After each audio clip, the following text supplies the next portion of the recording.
بسم الله الرحمن الرحيم وبه نستعين الحمد لله رب العالمين والصلاة والسلام على سيد المرسلين وعلى آله وصحبه أجمعين ومن تبعهم بإحسان إلى يوم الدين. أعوذ بالله من الشيطان الرجيم. بسم الله الرحمن الرحيم. يا أيها الذين آمنوا كونوا قوامين لله شهداء بالقسط ولا يجرمنكم شنآن قوم على ألا تعدلوا اعدلوا هو أقرب للتقوى. محترم حضرین، غیر مسلموں سے تعامل، ان سے کس طریقے سے معاملات اور لین دین یا تعلقات رکھے جائیں اور کون سی چیزیں جائز نہیں ہیں، ان کے کچھ ضوابط کا یہاں بیان جاری ہے، اور ان بیانات سے ہم اور آپ یہ طے کر سکتے ہیں کہ مسلمانوں اور غیر مسلموں کے درمیان تعلقات کس نوعیت کے جائز ہیں، کس نوعیت کے ناجائز ہیں، اس کے سلسلے میں شریعت کی حدود کیا ہے. جیسا کہ بار بار یہ بات بیان کی گئی کہ اسے نہ جاننے کی وجہ سے کچھ مسلمان غیر مسلموں کے ساتھ بھی زیادتی کرتے ہیں اور مسلمانوں کے تعلق سے بھی ان کا رویہ غلط ہوتا ہے. جب یہ جانتے نہیں ہیں کہ وہ غیر مسلموں کے ساتھ کیا کیا جائز ہے، تو جائز چیزوں کو جو ان کے ساتھ کرنا ہے ان مسلمانوں کو بھی کفر کا فتویٰ دیتے ہیں اور ان پر مختلف قسم کے الزام لگاتے ہیں. یہاں 2-3 قاعدے بچے ہیں، یہ بحث مکمل ہو جائے گی. شیخ کہتے ہیں کہ غیر مسلموں کے ساتھ تعامل کے ضوابط میں سے ایک ضابطہ یہ ہے کہ کسی مسلمان کے لیے یہ جائز نہیں ہے کہ غیر کفار کی اعیاد میں، یعنی ان کے تہواروں میں، ان کی عید میں شریک ہو. لجنہ دائمہ للافتاء سعودی عرب کا ان کی علماء کی کمیٹی اس سلسلے میں فتویٰ دیتے ہوئے کہتی ہے کہ کسی مسلمان کے لیے کفار کی عیدوں میں، تہواروں میں شرکت کرنا جائز نہیں ہے، اور اس مناسبت سے خوشی اور مسرت کا، سرور کا مظاہرہ کرنا بھی جائز نہیں ہے کہ وہ اعمال کو معطل کریں. یعنی کیسے خوشی کا مظاہرہ کہ اپنا کارخانہ، اپنا کاروبار بند کر دے، دکان بند کر دے ان کے تہواروں کی مناسبت سے، چاہے وہ دینی تہوار ہو ان کا یا دنیاوی تہوار ہو. حتی الامکان ہمیں اس بات کی کوشش کرنی چاہیے کہ اپنا معمول کا کاروبار جاری رکھیں. اگر کوئی کاروبار جاری بند کرتا ہے، گویا ان کے عید میں ایک طریقے سے شرکت کر رہا ہے، اس کی شان بڑھا رہا ہے، اس کا مظاہرہ کر رہا ہے، اس لیے کہ یہ اللہ کے دشمنوں کی ناجائز اور حرام مشابہت ہے جس کو اللہ تعالیٰ نے منع کیا ہے. اسی طریقے سے باطل پر ان کا تعاون ہے. ہمارے جیسے کہ میں نے اس سے پہلے بعض دروس میں ذکر کیا کہ بہت سے نوجوان اور مسلمان غیر مسلموں سے تعلقات کی بنیاد پر ان کے تہواروں میں شرکت کرتے ہیں، ان کی خاص تقریبات کا حصہ بنتے ہیں، بلکہ بعض تو اس درجہ جہالت کا مظاہرہ کرتے ہیں کہ ان کی وہ مجلسیں جس میں وہ پوجا پاٹ کرتے ہیں، جس میں اپنے معبودان باطلہ کی تعظیم کرتے ہیں، جیسے میں نے بتایا ڈانڈیا، گنپتی کا جشن، اور کبھی کبھی ایسا ہوتا ہے کہ ان کی عبادت گاہوں میں، مندر ہے یا کچھ اور عبادت گاہیں ہیں، وہاں کوئی تقریب اور فنکشن کا انعقاد ہے تو اس مقام پر بھی چلے جاتے ہیں اور شرکت کرتے ہیں.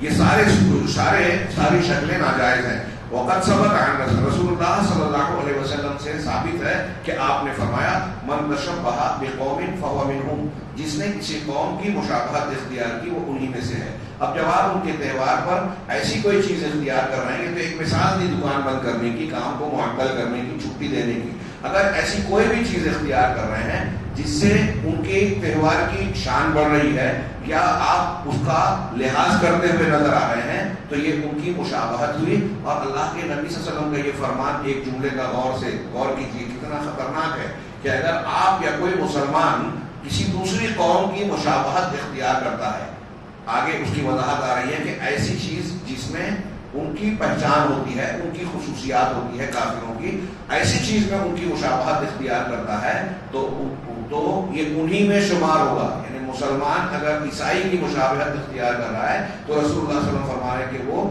اللہ کے نزدیک عیسائیوں میں شمار ہوگا. کیوں؟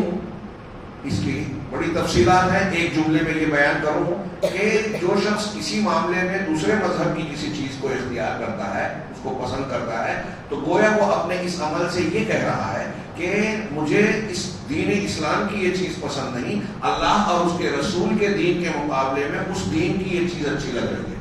یہ کوئی چھوٹی بات نہیں ہے. اسی طرح اللہ تعالیٰ کا یہ فرمان بھی لجنہ دائمہ نے نقل کیا کہ وَتَعَاوَنُوا عَلَى الْبِرِّ وَالتَّقْوَىٰ وَلَا تَعَاوَنُوا عَلَى الْإِثْمِ وَالْعُدْوَانِ.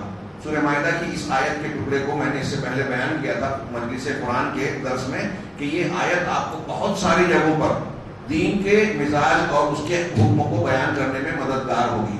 یہاں بھی دیکھیے اس کے عموم سے استدلال کیا کہ اللہ کہہ رہا ہے کہ نیکی اور تقوی کے کام پر ایک دوسرے کی مدد کرو, تعاون کرو, گناہ اور ظلم کے کاموں پر نہیں. اب غیر مسلم تہوار لوگ اپنے مذہب کے اعتبار سے منا رہے ہیں تو کیا وہ نیکی کا کام ہے, کیا وہ تقوی کا کام ہے؟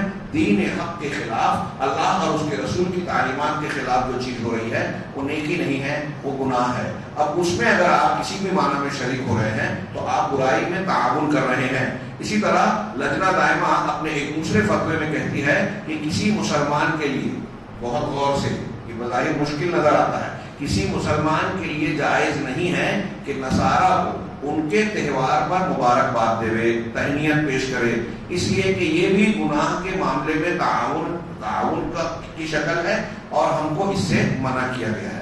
یہ دوسرا فتویٰ بھی مکمل ہوا. چنانچہ نتیجے کے طور پر شیخ روحیلی کہتے ہیں کہ کفار کے ساتھ تعامل کے ضابطوں میں سے ایک بات یہ ہے کہ ہم یہ بات جان لیں کہ کسی مسلمان کے لیے غیر مسلموں کے تہوار میں شریک ہونا جائز نہیں ہے. دوسری بات, یعنی یہ ایک بات مکمل ہو گئی. کفار غیر مسلموں کے ساتھ تعامل کے ضابطوں میں سے ایک اور ضابطہ یہ ہے کہ کسی مسلمان کے لیے کفار کی مشابہت اختیار کرنا منع ہے. اس لیے کہ نبی صلی اللہ علیہ وسلم نے فرمایا کہ جس نے کسی قوم کی مشابہت اختیار کی وہ انہی میں سے ہے. یہ پیچھے والے فتوے میں بھی گزرا. اب یہاں اس کو استدلال کس پہ کر رہے ہیں؟ چنانچہ کوئی مسلمان مرد ہو یا عورت ہو, کفار سے مشابہت اختیار کرنا ایسے امور میں جس میں جو کفار کے لیے خاص ہے, چاہے وہ دنیاوی امور میں سے ایسی کوئی چیز ہو جو کافروں کے یہاں خصوصی طور پر پائی جاتی ہے, وہ کافروں کی پہچان بن جاتی ہے. بمعنی اس معنی میں کہ کوئی چیز جسے کفار کرتے ہیں, صرف کفار ہی کرتے ہیں, تو مسلمان کے لیے اس کا کرنا جائز نہیں ہے. جیسے مثال کے طور پہ بعض کفار کے خاص لباس, خاص رنگ کا لباس. اب عیسائی جیسے مثال کے طور پہ سلیم پہنتا ہے, ہندو جنیوں بنا کر ہاتھ میں لگاتا ہے یا مخصوص رنگ کے دھاگے وغیرہ پہنتا ہے, زعفرانی کلر کے کچھ کپڑے پہنتا ہے, وہ بھی منع ہے. اسی طریقے سے ہندو خواتین جو ہیں وہ کشکا لگاتی ہیں, مرد بھی لگاتے ہیں, اور سندور ڈالتی ہیں شادی شدہ عورتیں. انہیں دیکھ کر یہ بالکل واضح ہو جاتا ہے کہ یہ اس مذہب کے ماننے والے ہیں. سکھ مذہب کی خاص پگڑی ہے, ان کے خاص بال اور کرپال وغیرہ ہے. اگر کسی شخص نے اس کو اختیار کر لے کر رکھا ہے تو اسے دیکھ کر دیکھنے والا کوئی بھی سمجھ جائے گا کہ یہ سردار ہے, سکھ ہے. تو یہ ان کی پہچان ہے, شناخت ہے. ان کے دین کا کوئی شعار ہو یا دنیا کی کوئی پہچان کی چیز ہو جو کافروں کے ساتھ خاص ہے, اس کو اگر کوئی مسلمان اختیار کرتا ہے تو ان کی مشابہت اختیار کر رہا ہے. اللہ کے رسول کے فرمان کے مطابق وہ اسی مذہب کے ماننے والوں میں شمار ہو جائے گا. ایسے ہی اور بھی بہت ساری چیزیں ہیں. میں ایک دو مثال دوں. جیسے مثال کے طور پہ ہمارے یہاں غیر مسلموں کی دیکھا دیکھی, وہ جو تھوڑا آزاد خیال اور ماڈرن خاندان ہوتے ہیں, ان کے یہاں برتھ ڈے منایا جاتا ہے, جینتی, برتھ ڈے, پیدائش کا دن. یہ برتھ ڈے منانا, میلاد منانا, یہ اسلام کی تعلیم میں قطعی نہیں ہے. حضرت عیسیٰ علیہ السلام کی ولادت کے دن کو نصارہ بطور تہوار کے مناتے ہیں, کرسمس. حضرت عیسیٰ کی ولادت کے دن کو تہوار کے طور پر. تو اب عیسائی مذہب کے لوگوں کا یہ طریقہ ہے, جین مذہب کے لوگ فلاں جینتی, ہندو مذہب کے لوگ کئی جینتیاں مناتے ہیں. ایسے ہی کفار کے یہاں جینتیوں کو منانے کا عام رواج ہے. ہمارے یہاں دیکھتے ہیں کہ مسلمانوں میں بھی کچھ طبقات یا کچھ معاشرے میں اس کو سمجھتے ہیں کہ کوئی خاص بات نہیں ہے. کچھ مسلمان مرد اور عورتیں اس دن کو جشن کے طور پر مناتی ہیں, تقریبات منعقد کرتے ہیں, کیک رکھ کے جو ہے اس پر موم بتی لگاتے ہیں. ابھی تو حد کر دی ہمارے مسلمانوں نے. جو لوگ اہل حق کو گستاخ رسول کہتے ہیں, کتنی بڑی گستاخی کر رہے ہیں وہ. میں نے کلپس دیکھی 2-3 سال سے یہ آ رہی ہے کہ بعض جو ہیں ہمارے مسلمان کہلانے والے بریلوی حضرات, ان کے علماء اور ان کے پیر صاحبان نے نبی کریم صلی اللہ علیہ وسلم کے برتھ ڈے کا کیک بنایا اور وہ مناتے ہیں میلاد النبی. آپ پرانے علماء کی کتابوں میں دیکھیے، وہ جشن عید میلاد النبی جس کو عید کہتے ہیں وہ عید نہیں ہے. نبی کریم صلی اللہ علیہ وسلم کی ولادت کے دن کو بطور جشن اور عید منانے کو ناجائز اور بدعت قرار دیتے ہوئے بہت سارے جو دلیلیں دیتے ہیں ان میں سے ایک دلیل یہ بھی بیان کرتے ہیں کہ یہ نصارہ کی اور غیر مسلموں کی مشابہت ہے، لہذا جائز نہیں ہے. ہمارے یہاں کچھ لوگ پیدائش کے دن کو جشن مناتے ہیں، کچھ شادی کی سالگرہ مناتے ہیں. سالگرہوں کو منانے کا بچوں کی حوصلہ افزائی اور ان کا دل رکھنا دیکھا دیکھی ٹی وی چینلز اور فلموں میں دیکھ کر یا اپنے گرد اور پڑوس میں دیکھ کر کہ یہ غیر مسلم منا رہے ہیں، تو اپنے بچوں کا دل رکھنے کے لیے بھی جب بچے کی سالگرہ ہے تو اس دن خصوصی پکوان بن رہے ہیں، کچھ خاص اہتمام ہو رہا ہے، نیا کپڑا سلایا جا رہا ہے. اس قسم کی کوئی بھی چیز سختی کے ساتھ اپنے گھر سے نکالنا چاہیے. اور مردوں کے ساتھ ساتھ خواتین کو بھی یہ سبق پڑھایا جائے کہ یہ کوئی اچھائی نہیں ہے، بلکہ ایسے موقع پر بطور خاص ہمیں معمول کے مطابق زندگی گزارنا چاہیے. اور بچہ اگر کہے تو اسے سمجھانا چاہیے کہ یہ ہمارے دین کا طریقہ نہیں ہے. اس سے اس کے ذہن و دماغ میں اسلامی تعلیم راسخ ہوگی. اور اگر آج آپ نے کہا کہ چلو کیا ہے اس کا دل رکھنے کے لیے کر لے، بڑا ہو کر سمجھ جائے گا، تو نہیں.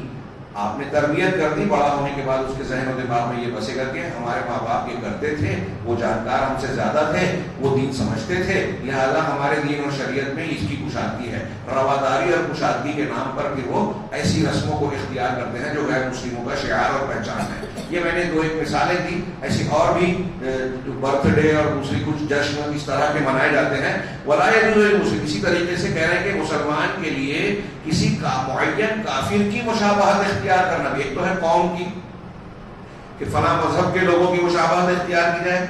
اگر کافروں میں سے کوئی خاص آدمی ہے، جیسے کوئی کرکٹر ہے، فٹ بالر ہے، یا فلم ایکٹر ہے، فلم ایکٹریس ہے، اس کی مشابہت کسی متعین شخص کو، اس سے ہم متاثر ہو گئے. ایک مسلمان اگر کسی کی نقل اتار رہا ہے ہیئر اسٹائل میں، کپڑے میں، چال میں، ظاہری طور پر، تو ظاہری طور میں جب آپ کسی علامہ ابن تیمیہ نے لکھا ہے اس موضوع پر ایک کتاب بھی لکھی ہے، اقتداء الصراط المستقیم فی مخالفت اصحاب الجحیم. کچھ دنوں پہلے میں نے تلولی پر اس ٹاپک پر لمبی چوڑی تقریر کی.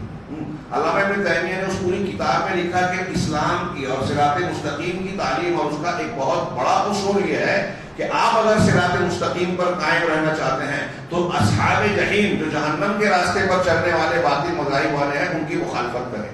اور ابتدائی کتاب میں اس کی حکمتیں بیان کی کہ کیوں شریعت نے کہا. ہم ہر نماز میں کہتے ہیں اہدنا الصراط المستقیم صراط الذین انعمت علیہم غیر المغضوب علیہم ولا الضالین. تو انعام یافتہ لوگوں کی پیروی کرنے کا ان کے طریقے پر چلا، مغضوب علیہم اور ضالین کے طریقے پر نہ چلا. اب جو کفار مشرکین باطل مذاہب کے ماننے والے ہیں سب مغضوب علیہم اور ضالین کے زمرے میں شامل ہیں. تو اگر آپ ان کی نقل کر رہے ہیں تو آپ ضالین اور مغضوب علیہم کے طریقوں کو اختیار کر رہے ہیں، اہل جہنم کے راستے پر چل رہے ہیں. یہ کوئی چھوٹی موٹی بات نہیں ہے. اس کو لائٹلی لے کر ہمارے یہاں بہت سارے لوگ غیر مسلموں کی مشابہت اختیار کر رہے ہیں. خاص طور سے ہمارے ہندوستان میں وہ لوگ جو دینی تعلیم، عقیدے اور منہج کی جن پر محنت نہیں ہوتی. اور افسوس کی بات ہے، افسوس کی بات یہ ہے کہ ہمارے یہاں لوگ مختلف جماعتیں دین کا کام کرنے کا بہت مظاہرہ اور ڈھنڈورا پیٹتی ہیں، مظاہرہ کرتے ہیں. بڑے بڑے سیمینار، جلسے، اجتماعات، کانفرنسیں، عالمی کانفرنس، ملکی کانفرنس اور فلاں کانفرنس ہوتی ہے، لیکن عقیدے اور منہج جو انبیاء کرام علیہ الصلوۃ والسلام بنیادی طور سے سکھاتے تھے اس پر ہمارے یہاں محنت ہی نہیں ہوتی. آدمی 20-20 سال سے لگا ہوا ہے دین کے کام میں اور توحید، شرک، ولا برا ان بنیادی مسائل کو جانتا نہیں اور اس کی اہمیت بھی نہیں جانتا. اگر کوئی بیان کر رہا ہے تو وہ اسے سننا بھی نہیں چاہتے. نتیجے میں ایک طرف دینداری کا ڈھنڈورا پیٹتے ہیں، تسبیحات اور فضائل بیان کرتے ہیں، حکومت میں حاکمیت کا اعلان کرتے ہیں، دوسری طرف ان امور میں جو عقائد اور ایک دین کی حفاظت سے متعلق قرآن اور حدیث نے بیان کیا ہے اس میں وہ مداہنت برتتے ہیں، کوتاہی اختیار کرتے ہیں اور ایسی چیزوں کو اختیار کر جاتے ہیں جس سے ان کے دین اور ایمان شدید خطرے میں پڑ جاتا ہے.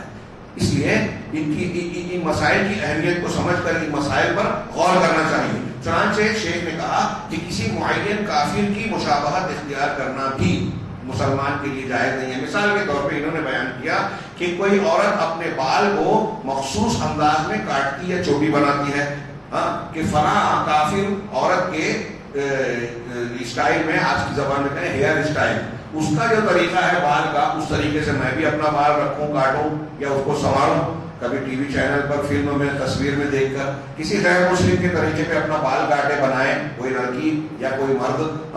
اور زینت وجہ الگ، یا پھر اپنے چہرے کا میک اپ، زینت، آرائش کسی کافر خاتون یا عورت کے زیب و زینت کے طریقے پہ اختیار کرے کہ اس نے فلاں جگہ پر فلاں تصویر میں، فلم میں، ٹی وی سیریل میں جو ہے اس طرح کا میک اپ کیا تھا، میں بھی ویسے ہی میک اپ کرنا چاہتی ہوں. یا کوئی مرد اس طرح کی کوشش کرے کہ فلاں غیر مسلم یہ اس طرح کا لباس پہنتا ہے میں بھی پہنوں، یا اس طرح کی کوئی اور بھی چیز ہو کسی معین کافر کی، تو یہ چیز ناجائز ہے.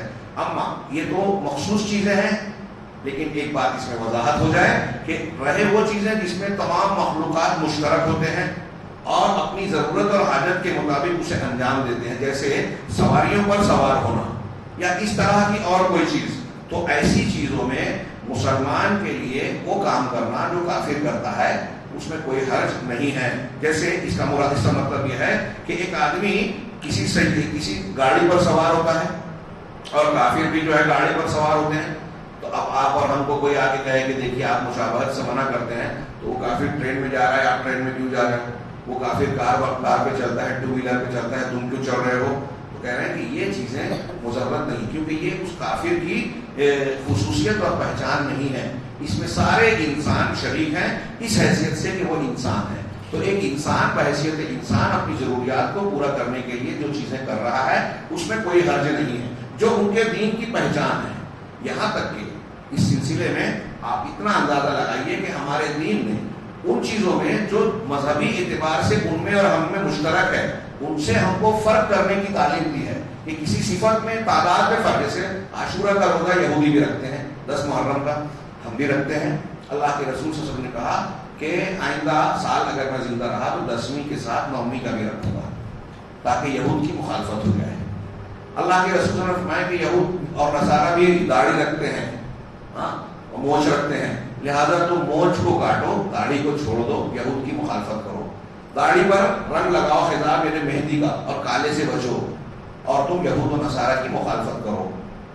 اللہ کے رسول صلی اللہ علیہ وسلم نے فرمایا کہ یہود اور نصارہ جوتے میں اور موزے میں نماز نہیں پڑھتے، تم پڑھو، ان کی یہود کی مخالفت کرو. علامہ ابن تیمیہ کہتے ہیں کہ حالانکہ یہودی نماز کے وقت جو ان کی نماز ہے اس لیے جوتے نکال دیتے ہیں کہ اللہ تبارک و تعالیٰ نے طور پر جب حضرت موسیٰ علیہ السلام جاتے گئے تو اللہ نے ان کو حکم دیا اخلعنا علیک انکا بالوادی المقدس طویٰ، کہ اے موسیٰ آپ اپنے جوتوں کو نکال دیجئے اس لیے کہ آپ طویٰ کی مقدس وادی میں ہیں.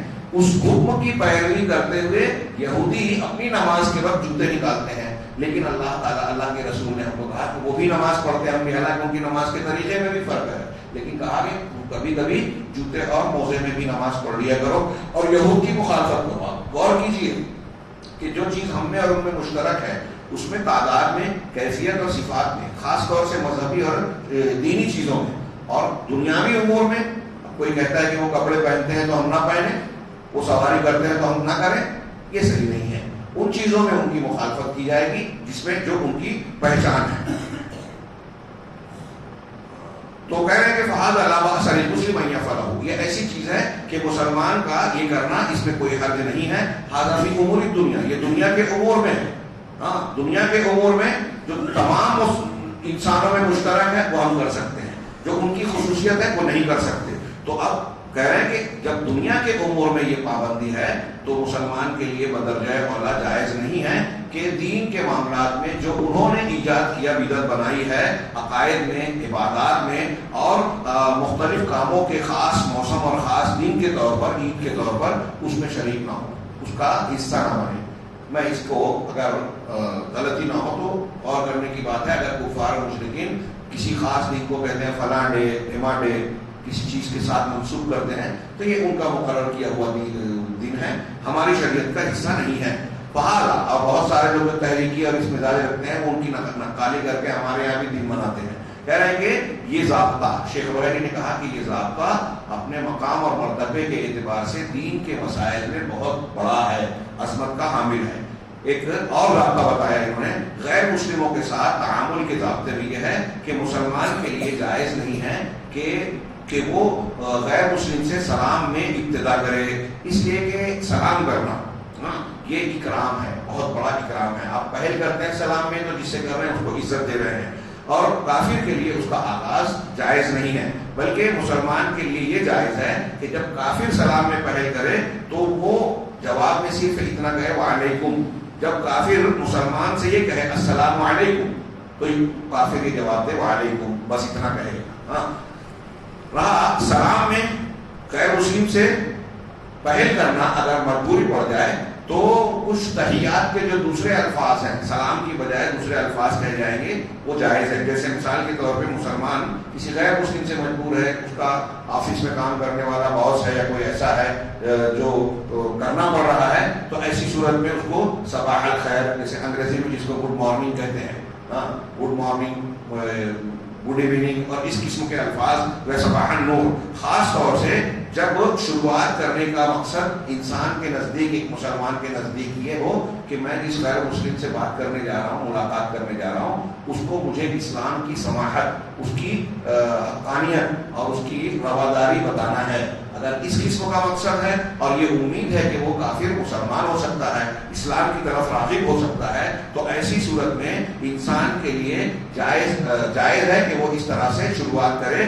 خاص طور سے انسان کافروں کے ملک میں اگر رہتا ہے تو اس کے لیے صباح الخیر اور اس طرح کے جملے کہنے میں کوئی حرج نہیں ہے. یہ سلام سے ہٹ کر دوسرے الفاظ ہیں.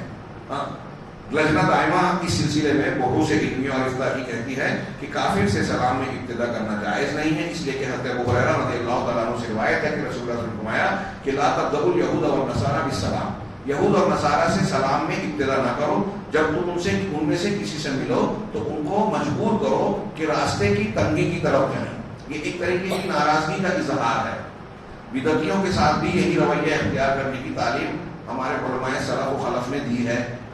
لیکن یہ اس وقت جب مسلمانوں کو زور ہے اور ایسا کر سکنے میں کسی مضرت اور نقصان کا احتمال نہیں ہے. حدیث انس ہے، اللہ کے رسول صلی اللہ علیہ وسلم نے فرمایا، وہ کہتے ہیں کہ اللہ کے رسول نے فرمایا کہ اذا سلم علیکم اہل الکتاب فقولوا وعلیکم، جب اہل کتاب تم سے سلام کریں تو تم کہو وعلیکم. نبی کریم صلی اللہ علیہ وسلم نے کفار کافر بادشاہوں کو جب خطوط لکھے تو اس میں آپ نے ان کو سلام کرتے ہوئے کیا کہا؟ السلام علی من اتبع الہدی، اس شخص پر سلام جو ہدایت کی پیروی کرے.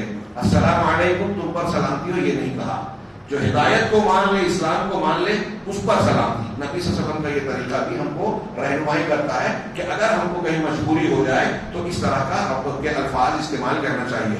چنانچہ فیرد علیہم بما دل علیہ الحدیث معیبا، چنانچہ حدیث کے مطابق ہم کو وعلیکم سے ان کو جواب دینا چاہیے. اسی طریقے سے کوئی آدمی مسلمان کسی کافر سے ابتداءً یہ کہے، ان سے ملاقات کرتے ہی یہ کہے کہ تمہارا کیا حال ہے، کیسے تم نے صبح کی، تم شام کیسے کی، یا اس قسم کے الفاظ اگر ضرورت ہے تو کہنا جائز ہے. یہ آخری ضابطہ اس سلسلے کا بیان کر رہے ہیں کہ غیر مسلموں کے ساتھ تعامل کا ایک عظیم الشان اور بہت ہی اہم اور بہت ہی عام ضابطہ یہ ہے، عمومی ضابطہ یہ ہے کہ اسلام میں مطلقاً ظلم کرنا حرام ہے کسی مسلمان کے لیے. اس لیے کسی مسلمان کے لیے جائز نہیں ہے کہ وہ کسی پر ظلم کرے، کہ کسی پر تجاوز کرے اور کسی پر ظلم کرے. اللہ سبحانہ و تعالیٰ کا فرمان ہے یا ایھا الذین آمنوا کونوا قوامین بالقسط، اے ایمان والو تم کونوا قوامین للہ شہداء بالقسط، اے ایمان والو اللہ کے لیے انصاف کی گواہی دینے والے بن کر کھڑے ہو جاؤ. اللہ کے لیے قوام بن جاؤ، خوب انصاف کی گواہی دینے والے بن جاؤ. وَلَا يَجْرِمَنَّكُمْ شَنَآنُ قَوْمٍ، اور کسی قوم کی دشمنی تمہیں اس بات پر نہ ابھارے کہ تم انصاف نہ کرو. اگر میری آپ کی یا ہماری کسی سے دشمنی ہے تو اس دشمنی میں آ کر ہم ان کے ساتھ ظلم و زیادتی کریں، اللہ نے منع کیا. دشمنوں کے ساتھ بھی دیکھیے آیت کہہ رہی ہے انصاف کیا جائے، اعدلوا، انصاف کرو، هو اقرب للتقوی، یہ تقوی سے زیادہ قریب ہے. قرآن کی یہ تعلیمات انتہائی غیر معمولی ہے. ایک مستشرق کا قول مجھے یاد آتا ہے کہ میں نے دنیا میں کوئی ایسا مذہب جو اسلام کی طرح انصاف کی تعلیم دیتا ہے اور رواداری بیان کرتا ہے. میں نے کسی اور مذہب میں یہ تعلیم نہیں دیکھی جو یہ کہتا ہے کہ کسی قوم کی دشمنی تمہیں انصاف سے نہ روکے بلکہ انصاف کرو، یہ تقوی کے زیادہ قریب ہے. ان تعلیمات کا نتیجہ یہ تھا کہ اسلامی تاریخ میں آپ دیکھیے جہاں جہاں مسلمانوں کی حکومت رہی ہے وہاں انہوں نے غیر مسلموں کو بھی ان کے حقوق دیے ہیں، اور کسی نے اگر ان پر ظلم و زیادتی کی تو ان کو انصاف دلایا ہے. یہاں تک کہ اسلامی عدالت نے بھی چاہے مسلمان ان کا مخالف جو ہے وہ امیر رہا ہو، وقت کا خلیفہ ہی کیوں نہ رہا ہو، ایسی بنیاد پر اس انصاف بے لاکھ انصاف کی وجہ سے کتنے غیر مسلم اسلام میں داخل ہو گئے. ابھی کل میں نے دیکھا کوئی سادھوی ہے، سادھوی پراچی کا کیا نام ہے، اس نے بیان یہ دیا، سب جانتے ہیں کہ ابھی جو فسادات ہوئے جلوس پر پتھر چلے اس کی حقیقت کیا ہے. میں نے بتایا کہ جس کا دونوں ہاتھ نہیں ہے اس پر بھی FIR درج ہو گیا کہ اس نے پتھر چلایا، اور جو جیل میں ہے کئی مہینہ پہلے سے ان پر بھی یہ کیس ڈال دیا گیا. اب اس کے باوجود وہ کیا کہہ رہے ہیں کہ مسلمان ہندوستان میں کم تعداد میں پھر بھی پتھر چلا رہے ہیں، اگر یہ ہمارے برابر ہو جائیں گے، آگے ہو جائیں گے تو پھر کیا کریں گے. تو ان کو کوئی جا کے بتائے کہ مسلمان اگر زیادہ ہو جائیں تو یہ ظلم اور زیادتی بند ہو جائے گی، عوام اتنے پریشان نہیں رہیں گے جتنے آج ہیں. میں اللہ کے گھر میں بہت احساس کے ساتھ کہہ رہا ہوں کہ غیر مسلموں کو حقیقت میں انصاف کرنا آتا ہی نہیں اور کر بھی نہیں سکتے. برہمن وہ لوگ جو اپنے مذہب کی نچلی جاتیوں کو حق نہیں دے سکتے وہ دوسروں کو کیا دیں گے. دنیا میں آج بھی مسلمان جتنا انصاف کرتے ہیں مسلم حکومتوں میں دوسرے جتنے چین سکون اور امن سے حق حقوق کے ساتھ ہیں، ویسے کہیں آپ کو غیر مسلم حکومتوں کے تحت دوسرے نہیں ملیں گے. دوسری اقلیات اتنی محفوظ اور اتنی باحقوق نہیں ملیں گے. یہ کوئی معمولی بات نہیں ہے، اگرچہ دنیا اس کو نہ مانے، الزام تراشی کرے، اسلام پر الزامات لگائے، اس کو حقائق اور جھوٹ کے پردے میں جو ہے ڈھانپنے کی کوشش کرے، لیکن یہ حقیقت چیخ چیخ کر بولتی ہے کہ اسلام جیسے عدل و انصاف کی تعلیم اور کہیں نہیں ہے. تو اسلام کہتا ہے کہ اگر غیر مسلم بھی ہے تو اس کے ساتھ انصاف کیا جائے، ظلم نہ کرے. بلکہ یہ کہتے ہیں کہ ذمی شخص جو مسلمانوں کے ملک میں ذمی کی حیثیت سے رہ رہا ہے، غیر مسلم بت پرست، تو اس کو بھی اس سے بھی ظلم اور زیادتی سے بچانا ضروری ہے. اگر کوئی مسلمان کسی ذمے پر زیادتی کرنا چاہے تو دوسرے مسلمانوں کا فرض ہے کہ وہ اس کی حفاظت کرے، اس سے اس ظلم کو بچائے. امام قرافی کہتے ہیں کہ ذمہ کا عقد، اگر کوئی غیر مسلم ہمارے اسلامی مملکت میں رہ رہا ہے، جزیہ وغیرہ ٹیکس وغیرہ دے کے ذمہ لے رہا ہے، تو وہ کہہ رہے ہیں کہ اس عقد اور ایگریمنٹ کی وجہ سے یہ ہم پر ان کے حق میں حقوق متعین کرتا ہے، اس لیے کہ وہ ہمارے جوار اور حفاظت میں ہیں، اللہ اور اس کے رسول کی ذمہ داری میں ہے، لہذا ان کے حقوق کی حفاظت کرنا ہمارا فرض ہے. آخری بات علامہ ابن حزم وحقا ابن حزم نے مراتب الاجماع میں نقل کیا کہ جو شخص فی ذمے میں ہوگا مسلمانوں کے اور اہل حرب، ہمارے ایک آدمی غیر مسلم، غور سے سنیے گا، ایک غیر مسلم ذمہ کی حیثیت سے مسلمانوں کے یہاں رہ رہا ہے، اب کسی دوسرے ملک سے جس کی جنگ ہے، وہ حربی شخص جو اس کا دشمن ہے وہ ہمارے ملک میں آ کے اس کو گرفتار کرنا چاہتا ہے، لے کے جانا چاہتا ہے، تو کہا کہ اس کو قتل کرتے ہیں تو ہم پر یہ واجب ہے کہ ہم ان کے قتال کے لیے نکلیں اپنے ہتھیار اور سارے اسباب کے ساتھ. ایک مسلمان غیر مسلم ذمہ کو بچانے کے لیے، اس کا دفاع کرنے کے لیے ہم باہر کے آنے والے حربی سے جنگ کریں گے، لڑائی کریں گے، اور ہم اس اللہ کے ذمے میں اور رسول کے ذمے میں رہنے والے اس غیر مسلم کی حفاظت میں اپنی جان کی بازی لگا سکتے ہیں، اس کی حفاظت کرنے کے لیے. اس لیے کیوں؟ اس لیے کہ اگر ہم نے اس غیر مسلم کو حربی اور جنگی شخص کے حوالے کر دیا تو یہ عقد ذمہ جو ہمارے اور ان کے درمیان معاہدہ ہوا ہے، وہ ہمارے ملک میں رہ رہا ہے، ہماری حفاظت میں رہ رہا ہے، اس معاہدے کو باطل قرار دینا ہے، مہمل قرار دے دینا ہے، عہد شکنی ہے. اس پر انہوں نے امت کا اجماع نقل کیا ہے. یہ امام قرافی کا قول ختم ہوا. چنانچہ نتیجے کی بات یہ ہے کہ اسلام میں ظلم حرام ہے، اس کا ارتکاب کرنا کسی پر بھی جائز نہیں ہے، وہ چاہے جو ہو، چاہے کافر ہو یا مسلم. اس بحث پر شیخ روحانی نے اپنی گفتگو کا خاتمہ کیا اور آخر میں کہا کہ یہ بعض ضوابط ہیں جس کی رعایت کرنا غیر مسلموں سے معاملہ کرتے ہوئے شریعت کی تعلیمات کی روشنی میں ضروری ہے. ہم نے اس کو تفصیل سے بیان کیا اور اس سلسلے میں، اس باب کے سلسلے میں جو علماء کی تصریحات ہے اس کو بھی پیش کیا، اس لیے کہ یہ بہت عظیم مسئلہ ہے، بہت اہمیت کا حامل ہے اور اس میں انحراف کرنے کے بڑے خطرات ہیں، جیسا کہ آج ہم اس کو دیکھ رہے ہیں بلکہ جھیل رہے ہیں. ہمارے ہی نوجوان ان باتوں کو نہ سمجھنے کی وجہ سے غیر مسلم کے ساتھ بھی ظلم کر رہے ہیں، مسلمانوں کے ساتھ بھی ظلم کرتے ہیں، فتوی بازی کرتے ہیں۔ فَإِن لَمْ يَفْهَمُ الْمَسْأَلَةَ عَلَى، کہہ رہے ہیں کہ اگر اس مسئلے کو سلف، اس امت کے سلف کی تعلیمات کی روشنی میں نہیں سمجھا گیا تو اس سے یہ حالت پہنچتی ہے کہ بہت سارے خطرات اور مسائل پیدا ہوتے ہیں اور لوگ بڑی لغزشوں میں گرفتار ہو جاتے ہیں، اور بعض لوگ امت کے خلاف، اس امت کے لوگ ہی امت کے خلاف ایسا فیصلہ کرتے ہیں کہ جیسا فیصلہ کرنا کسی مسلمان کے لیے جائز نہیں ہے۔ اللہ تعالیٰ سے دعا ہے کہ وہ ہمیں صحیح دین اور عقیدہ سمجھنے کی توفیق عطا فرمائے۔ یہ گزشتہ 5-7 دروس میں ولا اور برا کے مسئلے کو جو میں نے بیان کیا ہے، میں پھر سے دہرا رہا ہوں کہ یہ مسئلہ موجودہ ہندوستانی ماحول میں خاص طور سے ایسی شکل میں کہ بعض تحریکی اور جذباتی نوجوان اس سلسلے میں لاعلمی کا شکار ہونے کی وجہ سے بڑے انحراف کا شکار ہیں، اور وہ مسلمانوں کے لیے بہت سنگین مسائل پیدا کر رہے ہیں۔ انہیں یہ پتہ نہیں ہے کہ ان کو دوسرے سازشی لوگ استعمال کر رہے ہیں۔ یہاں موجود لوگ اس بات کو سمجھیں، اپنے گرد و پیش میں دیکھیں، اپنے رشتہ داروں میں، گھر میں بیٹے بیٹی بھتیجے اگر کوئی اس سلسلے میں غلط فہمی میں مبتلا ہو کر شدت پسندی کی طرف جا رہے ہیں تو انہیں روکیں، ورنہ کل وہ خود آپ کے لیے بھی مسئلہ بنیں گے، وبال بنیں گے، اور پوری امت کے لیے بھی۔ اللہ تبارک تعالی ہمیں مسائل کا حل کرنے والا بنائے۔